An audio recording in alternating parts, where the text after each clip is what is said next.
Hola chicos, ¿cómo están? Recordemos la simbología de los números romanos. En números romanos se utilizan 7 letras mayúsculas. Significa 1, 5, 10, 50, 100, 500, 1000. Estos son los 7 símbolos que se utilizan en la numeración romana. Aquí tenemos algunos ejemplos. 5, 4. Para tener 4 se le resta 1 y queda como 4. 10, 9.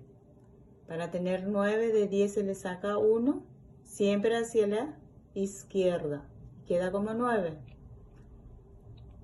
7, 12, 14,